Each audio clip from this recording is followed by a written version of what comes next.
The Carolina Panthers finally have their guy, Bryce Young. The Panthers traded up to the first overall pick earlier this offseason and were clearly looking for their franchise quarterback. And at the draft, that was ultimately Bryce Young. Carolina looks like a brand new team from previous seasons. They have a new quarterback, a new head coach, and a very different roster. Things aren't just going to change overnight though. The Panthers are going to need some time to develop Young and slowly put the roster together. But the future suddenly looks pretty bright in Carolina, and that all starts with Bryce Young. Bryce Young took over as the starter for Alabama in 2021. He actually broke the school record for passing yards in a game versus Arkansas with 559. Alabama ended up going 13-2 and made the national championship, but lost to Georgia. Young was fantastic all season and ultimately won the Heisman Trophy. He ended up throwing for 4,800 yards and 47 touchdowns, which both led the SEC.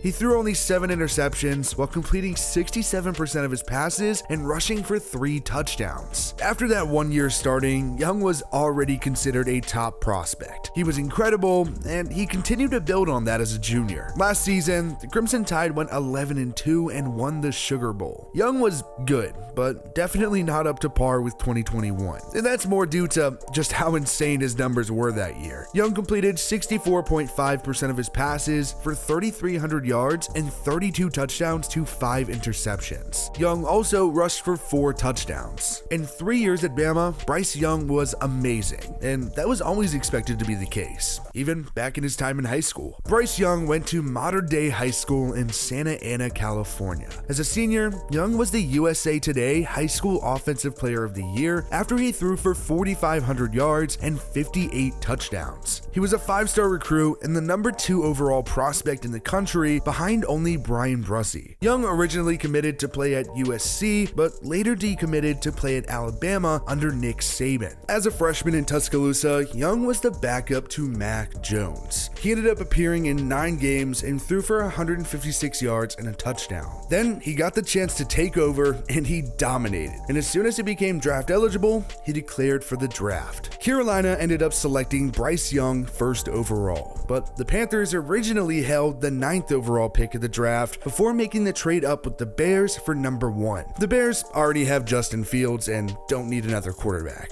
so it only made sense to move back and get some picks for it. Carolina gave up the 9th overall selection, a 2nd, a 2024 first, and a 2025 second. But that wasn't all. Chicago really wanted DJ Moore, and that's what the Panthers had to give up to get that first overall pick. DJ Moore was a good offensive weapon in Carolina, and it definitely had to hurt to see him go. But that's what was going to get the Panthers that first overall pick, and that's what they had to do. I don't think you can sit here and blame Carolina one bit for trading away DJ Moore, but the Panthers knew that that left a big hole at wide receiver, and that's why the Panthers were very active in the wide receiver market, and they ended up finding a new number 1, Adam Thielen. He's a 9-year veteran and had back-to-back 1,000-yard seasons in 2017 and 2018. Now, after spending his entire pro career in Minnesota, he's in Carolina on a 3-year, $25 million contract. There was a good stretch where you could argue that Thielen was one of the best wideouts in the league, but I do think he's taken a step back. But it definitely doesn't help he found himself on the back burner behind Justin Jefferson. The Panthers also signed DJ Chark to a 1-year, $5 million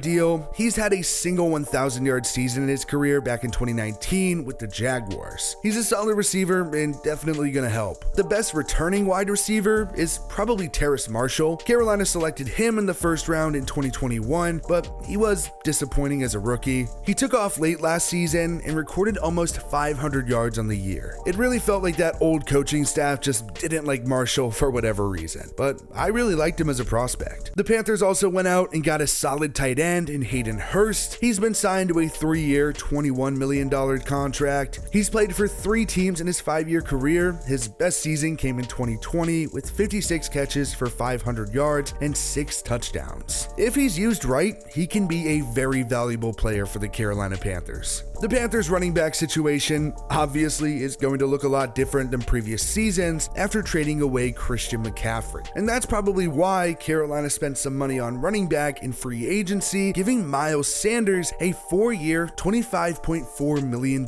deal. He had a good 4-year stretch with the Eagles and is coming off of a career season with 1,200 yards and 11 touchdowns on 259 carries. It's definitely still weird seeing McCaffrey in that 49ers jersey, but seeing Sanders not in that Eagles green is going to be another big adjustment. It's also worth pointing out that the Panthers did sign a quarterback in free agency, Andy Dalton. Carolina gave him a 2-year, $11 million contract. He's a 12-year vet who started in 162 games in his career, most of which came in Cincinnati. Dalton seemed like the perfect kind of guy to help Bryce Young develop over time. He has a lot of experience, and he's more than capable of starting in week 1 if Carolina decided they'd rather have Young take some time to learn first. The Panthers should be just fine at offensive line. Ike Ekwonu was a rookie last season after going 6th overall and showed plenty of promise. He wasn't even the Panthers' best tackle in 2022 though. Taylor Moton played really well, especially in the passing game. The offensive line actually improved a lot late last season, and it returned center Bradley Bozeman and guard Austin Corbett. It's not like it'll be a truly elite unit, but it should be somewhat good. On the defensive side of the ball, the Panthers are pretty solid. I wouldn't be surprised if Carolina decides to lean on that defense a lot next season. Brian Burns is definitely that top guy on the defensive line coming off the edge. He had 12.5 sacks last season and already has 38 sacks in his 4 years in the league. He's an absolute wrecking ball, and I'd even make the argument that he's probably the best overall player on the Panthers roster. Derrick Brown also showed some improvements in 2022. He was a 7th overall pick in 2020, but hadn't really performed up to expectations. I, for one, would definitely like to see him continue to develop. The Panthers did also sign Shy Tuttle to a 3-year, $19.5 million